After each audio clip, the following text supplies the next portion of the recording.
Good day to everyone. Friends, we are starting our course on watercolor painting, and now the first task, which I called observation. Be patient.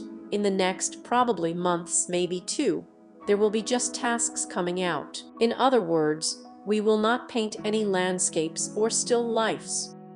Watercolor technique is not the simplest. Watercolors like this can be quite capricious, so we will do an exercise. We will do exercises, and today is the first exercise. If you are already painting in watercolor, believe me, this exercise will not be superfluous for you, and I can say that it will bring pleasure to absolutely everyone, and definitely cannot fail. So let me tell you what I'm doing. I need to draw 9 circles like this. I have previously outlined the centers where I will have an even ruler calculated. I got a radius of 2.5 centimeters. The format of sheet is 4. I cut it to a square of about 20 by 20 centimeters square of the sheet. And now I need to wet the leaf. I took the paper a little easier, not as usual. I choose paper with Anderson for productions, for still lifes. Purely for reasons of economy, this is 200 grams per meter. I have paper density here, ordinary watercolor paper. In general, you will find it in any stationery. It's not so important what kind of paper you have, so you can take ordinary paper for tasks. I wet a piece of paper. I also have just a thick brush, in my opinion the 20th number of the squirrel. There are also flutes brushes, you can moisten them like this. Not only do I wet it so that it easily lies on the plexiglass, but also so that it gets soaked. In principle, you can also soak in the bath, but here I did not do it. I just soaked a watercolor sheet on both sides. Try very hard to moisten the edges of the sheet well, so that it completely adheres to the surface on which you are drawing.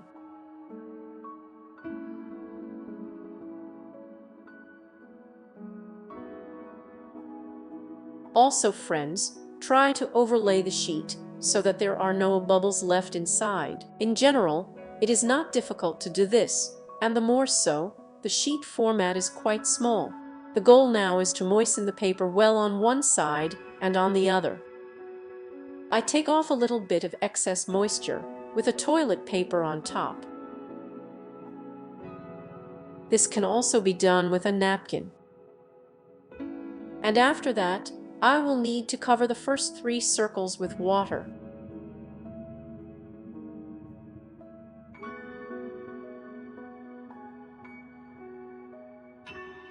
I think you understand that if we take the paint on the brush, then we start writing on paper. The paint spreads exactly to the point where we had the paper moistened.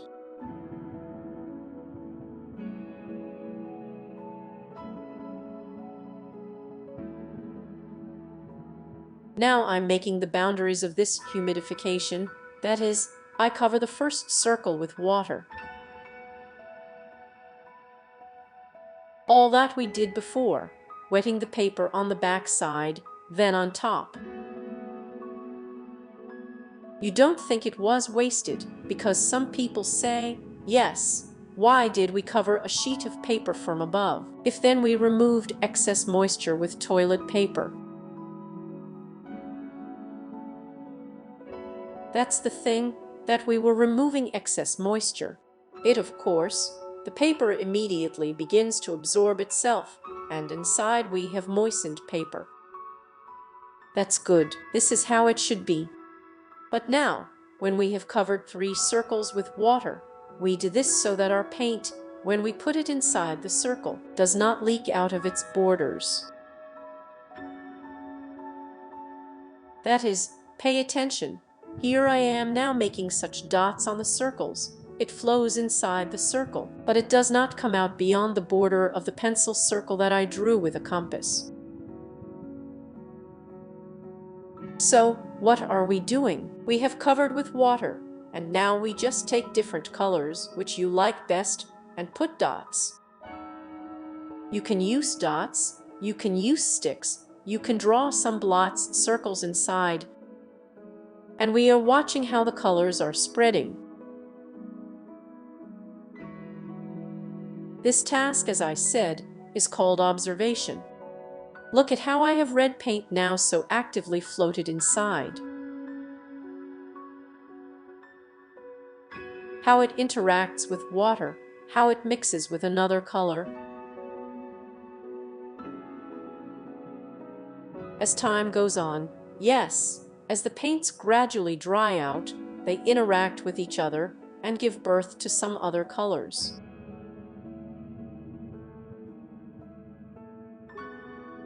This is actually a very important moment. It is the moment of observation, because understanding where you are leaking and how your paint is diverging, yes, you then apply it all in your own practice of watercolor painting. For example, when you paint landscapes, making clouds, filling the sky, filling maybe water, some kind of pond.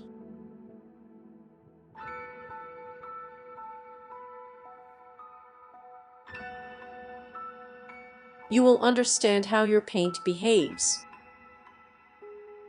One more such moment, I will say that now I have a sheet that is horizontally relative.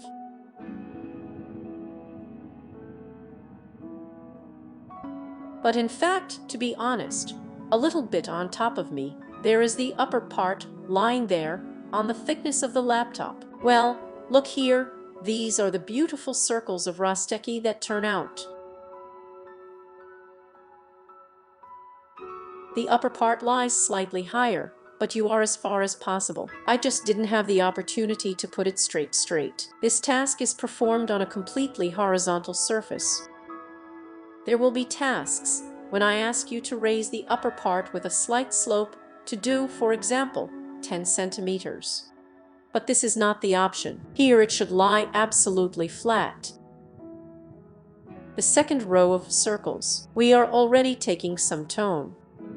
If the first time we covered just with water, then the second row with a circle, we take some shade. You choose for yourself, mix with water, but it should not be very bright.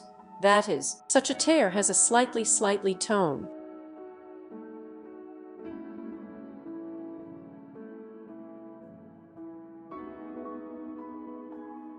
We cover it with different colors.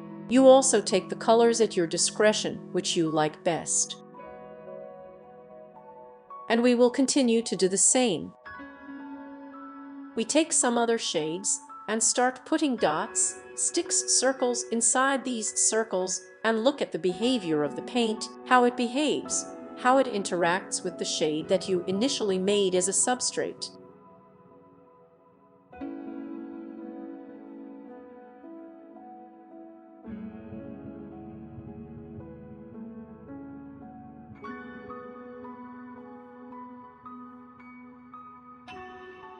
Pay attention, I just took the blue color.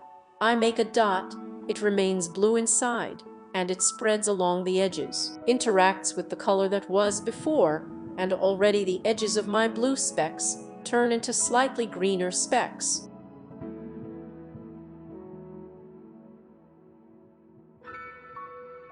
But the rightmost circle, I dripped red. And if you look closely, red at the edges begins to mix with yellow, giving birth to orange.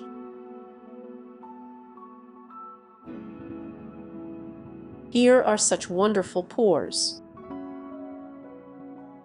Observe, practice, don't be afraid of anything. Whatever you do, I am sure you will get wonderful works, very beautiful. Here we intentionally did not mix any colors. At least I have a palette. In fact, I absolutely did not need it. So something here I dropped green and yellow there. But in fact, I took pure colors and just pure color. That is, I already have a palette inside these circles. I watched them connect with each other. This is the kind of exercise we get. That's the beauty of it. And the last, third row. Here we already take quite saturated colors. I take such a deep blue. We already take a little water now and cover it with dark colors. Fill all 3 circles with a dark color. And then, when I have 3 circles covered, I will drip clean water.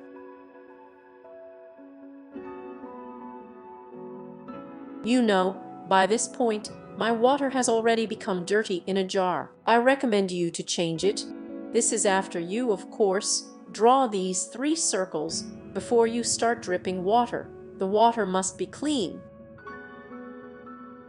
And so, I want to say that if you are covered with color and immediately start taking water with a brush, and here you drip on a circle, but I say so dripping right, you touch the circumference as if with a brush. Depending on how much time you have waited, from the moment of applying a dense dark paint on the circle to the moment when you drip water. If you have different times, then you will get different ones.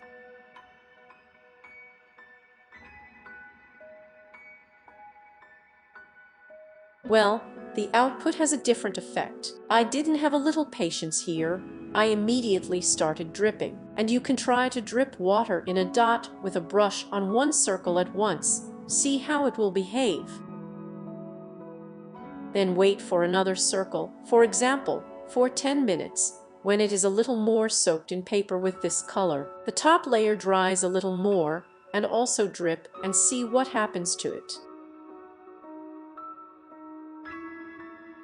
And then wait, for example, for 10 minutes, maybe 5, and drip water on a dark black square. The more dried paper you have, the stronger the contrast between these spots will be.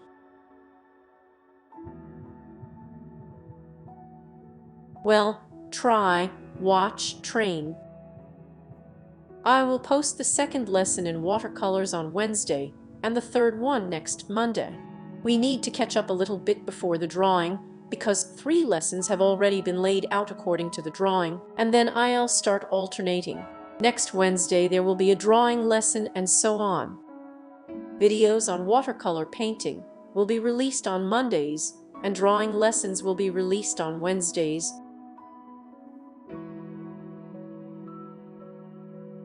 Thank you for watching to the end. If this video was useful to you, please like it. I will be very grateful to you for it.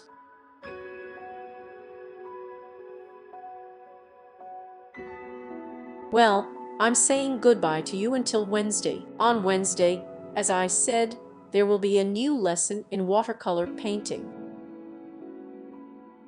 Have a nice rest of the day, and all the best.